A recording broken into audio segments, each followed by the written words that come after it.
ಮೂರನೇ ತರಗತಿಯ ವಿದ್ಯಾರ್ಥಿಗಳಿಂದ ಅಸೆಂಬ್ಲಿ ಕಾರ್ಯಕ್ರಮ. ಸೂಚನಾ ಫಲಕವನ್ನು ಏಕೆ ಹಾಕುತ್ತಾರೆ? ಜನರಿಗೆ ಸುತ್ತಮುತ್ತ ಇರುವ ಸ್ಥಳ ಅಥವಾ ವಿಷಯ ಬಗ್ಗೆ ಮಾಹಿತಿಯನ್ನು ನೀಡಲು ಸೂಚನಾ ಫಲಕವನ್ನು ಹಾಕುತ್ತಾರೆ. ಕುಂಟೆಬಿಲ್ಲೆ ಆಟದ ವಿಧಾನ. ಅಂಕಣ ಬರೆಯುವುದು. ಮೊದಲು ಚೌಕಕ್ಕೆ ಬಿಲ್ಲೆ ಎಸೆಯುವುದು. ಬೆಟ್ಟದ ಮನೆಯಿಂದ ವಿಶ್ರಾಂತಿ ಪಡೆಯುವುದು. ಕೊನೆಯ ಚೌಕಕ್ಕೆ ಹಾಡು ತುಳಿಯುವುದು. ಸುಗ್ಗಿ ಕುಣಿತ. Popular form of the products performed after harvesting of the crops. ಕೋಲಾಟ. Dance performance to folk songs by both men and women with colored sticks in their hands. ಕುಂಟೆಬಿಲ್ಲೆ ಆಟದ ಉದ್ದೇಶಗಳು ಯಾವುವು?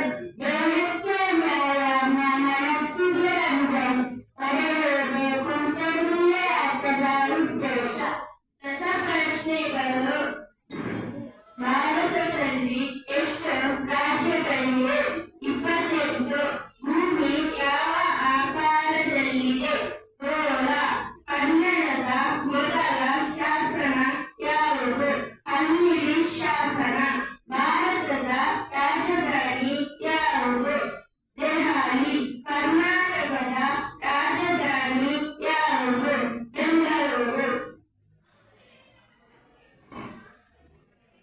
ಕುಂಟೆಬಿಲ್ಲೆ ಒಂದು ಜನಪದ ಆಟ. ಕುಂಟೋಬಿಲ್ಲೆ ಎಂದು ಕರೆಯುವರು. ಬಿಲ್ಲೆ. ಕುಂಟೆಬಿಲ್ಲೆ ಆಟಕ್ಕೆ ಬಳಸುವ ತುಂಡಾಗಿರುವ ವಸ್ತು ಸಾಮಾನ್ಯವಾಗಿ ಹಂಚಿನ ಚೂರು, ಹೇರಳವಾಗಿ ಕಲ್ಲಿನ ತುಂಡು ಅಥವಾ ಮರದ ಬೀಜ. ಭಿತ್ತಿಪತ್ರ. ಭಿತ್ತಿ ಅಂದ್ರೆ ಗೋಡೆ. ಗೋಡೆಗೆ ಅಂಟಿಸಿರುವ ಪತ್ರಗಳೇ ಭಿತ್ತಿಪತ್ರಗಳು.